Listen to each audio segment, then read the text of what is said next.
Hi everyone, I'm Brune Smith and this is my podcast.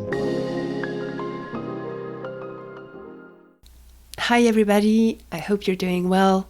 Today I wanted to share with you an excerpt from an interview I did on my other podcast.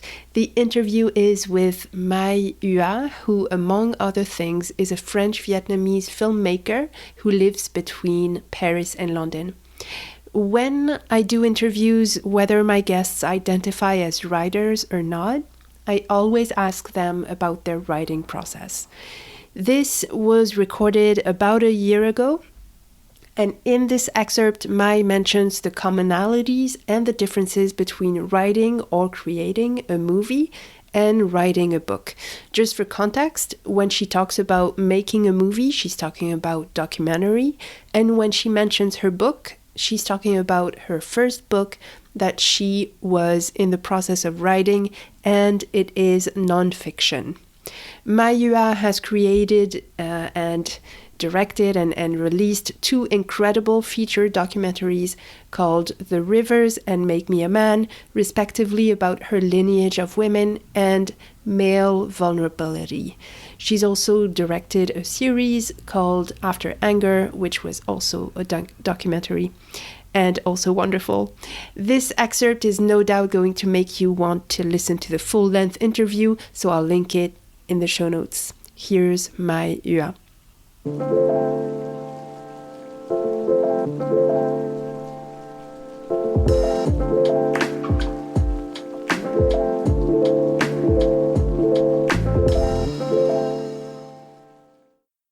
You are also in the process of writing a book. Yes. That's such a different medium. Can you tell us about your relationship to the process of writing? So what is the same is that I'm very slow.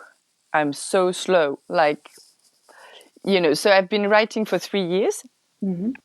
And I think that I kind of adopted the same way of doing my movies, of making my movie, which is I generate a lot of rush, a lot of material. And after I have a whole time where I need to edit and cut down and understand what all this material is saying as a living organism. So I really see it this way. So now and then when you understand why all this process is for, what is your internal quest, which is never visible at the beginning for me. I mean, then you rewrite everything according to the quest. So that's where I am now. So I'm supposed to deliver something to my publisher in April. I'm laughing so much because I'm not ready at all, but it's very, yeah. And what is different from making a movie is that when you make a movie, so you have, I mean, I have my camera and and in the edit, in the filming and in the editing, I constantly make the choice of what is within and what will be out. Right.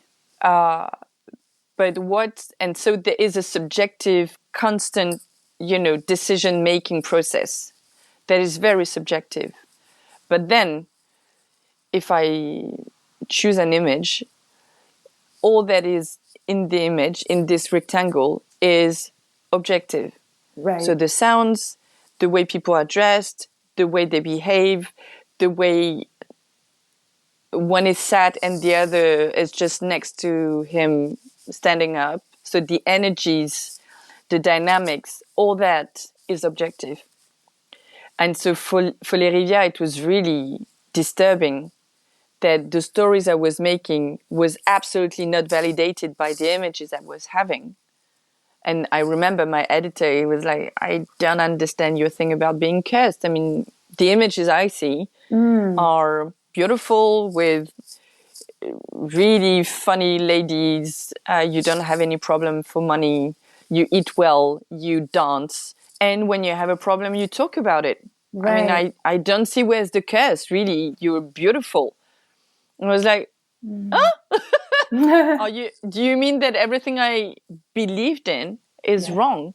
And he was like, I don't know if it's wrong, but it's not true.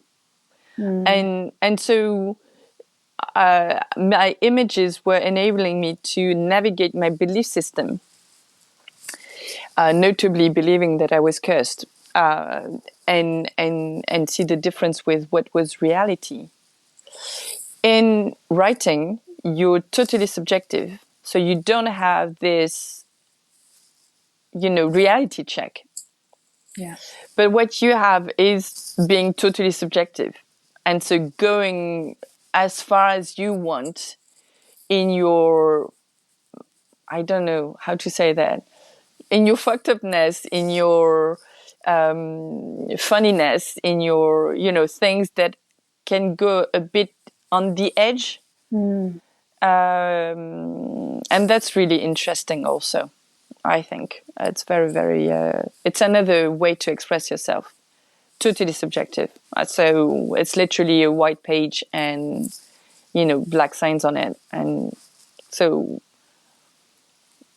I still don't have any imagination, but I can navigate differently from a movie where you're held by reality, a form of reality. Let's say that. Yeah. Mm.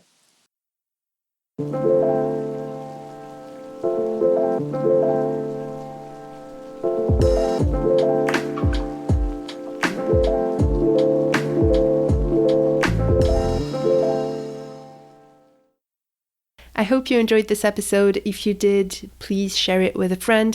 Don't forget to subscribe or follow the podcast. And if you'd like to leave a comment about what you just heard, I would love to hear your thoughts, and you can do so under this episode or any other post on Substack.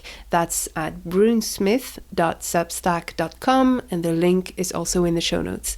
And one last thing, if you want a weekend recap of the episodes of the week in your inbox, you can just hit subscribe on Substack as well. I hope you have a wonderful weekend. I hear we have a powerful, regenerative new moon coming up, which I, for one, am very excited about. Until next time, my friends, let's do things differently.